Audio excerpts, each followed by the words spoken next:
Genesis 27. Jakob word geseën in die plek van Esau.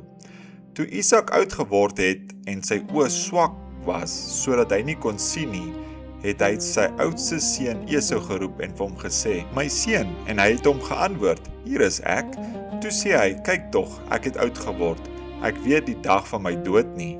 Neem dan nou tog jou wapens, jou pylkoker en jou boog, en gaan uit in die veld en jag vir my 'n stuk wild, en maak vir my lekker ete klaar soos ek dit graag wil hê, en bring dit vir my om te eet, sodat my siel jou kan seën voordat ek sterwe."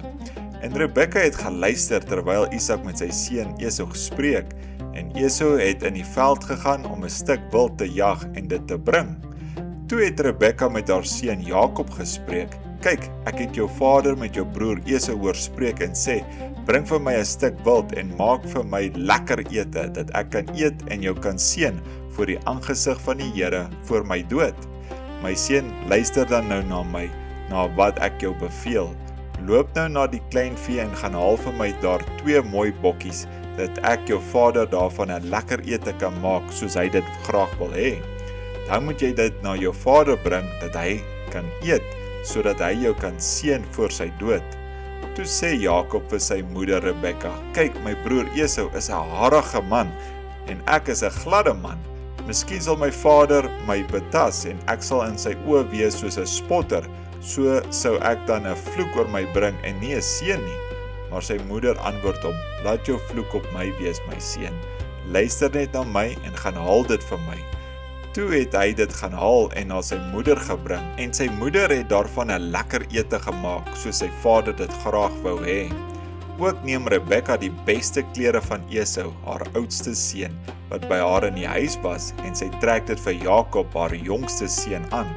En die velle van die bokkies trek sy oor sy hande en oor die gladdigheid van sy nek, en sy gee die lekker ete en die brood wat sy gemaak het in die hand van Jakob, haar seun. Toe kom hy by sy vader en sê, "My vader," en hy antwoord, "Hier is ek.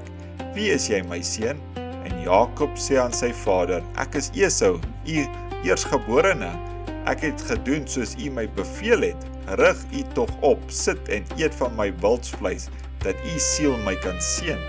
Daarom het Isak aan sy seun gesê, "Hoe het jy dit so gou gekry, my seun?" En hy antwoord, "Omdat die Here u God dit my laat teekom het." En Isak sê vir Jakob, "Kom tog nader, dat ek jou kan betas, my seun, of jy waarlik my seun Esau is of nie." En Jakob het nader gekom na sy vader Isak, en hy het hom betas en gesê, "Die stem is Jakob se stem, maar die hande is Esau se hande." Maar hy het hom nie geëien nie, omdat sy hande harrig was soos sy broer Esau se hande, en hy het hom geseën.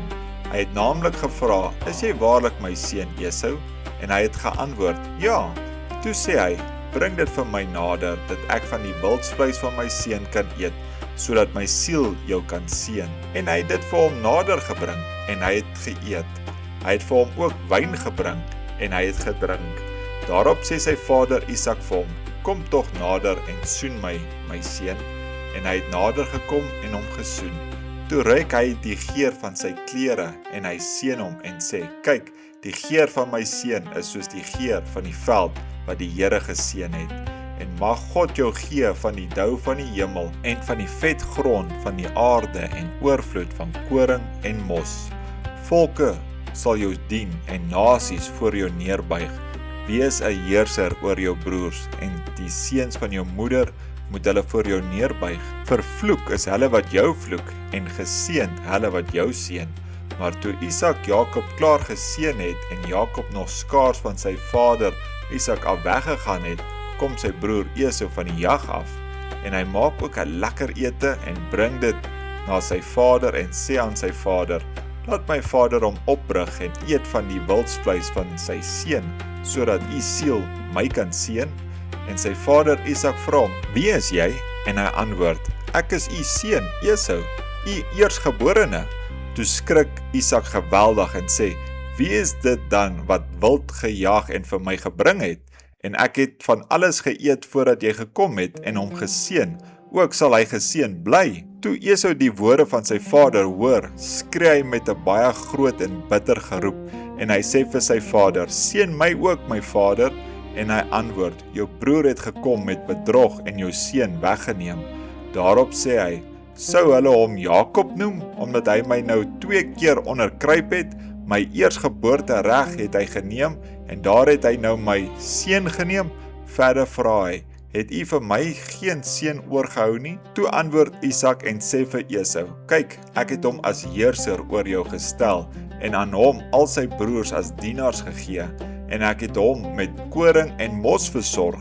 Wat kan ek dan nou vir jou doen, my seun? Daarop het Esau aan sy vader gevra, het u net een seun, my vader? Seën my ook, my vader, en Esau het sy stem verhef en geween. Toe antwoord sy vader Isak en sê vir hom, kyk, ver van die wetgrond van die aarde sal jou woonplek wees, en ver van die dou van die hemel daarbo, en van jou swaard sal jy lewe, en jou broer sal jy dien. Maar as jy jou kragte inspann, sal jy sy juk van jou nek afruk. En Esau was Jakob vyandig gesind, vanweë die seën waarmee sy vader hom geseën het, en Esau het in sy hart gedink, die dae van die rou oor my vader is naby, dan sal ek my broer Jakob doodmaak. Maar toe hulle aan Rebekka die woorde van Esau haar oudste seun vertel, stuur sy en laat Jakob haar jongste seun roep en sê vir hom, kyk, jou broer Esau sal hom op jou wreek deur jou dood te maak. My seun, luister dan nou na my, maak jou klaar, vlug tog na Haran, na my broer Laban, en bly 'n rukkie by hom tot die woede van jou broer bedaar, tot die toorn van jou broer teen jou bedaar en hy vergeet het wat jy aan hom aangedoen het, dan sal ek stuur en jou daar laat haal. Waarom moet ek julle albei op een dag verloor? Verder sê Rebekka vir Isak, ek is moeg vir my lewe vanweë die dogters van Het. As Jakob 'n vrou neem uit die dogters van Het, soos hulle is, uit die dogters van die land, waarvoor lewe ek dan?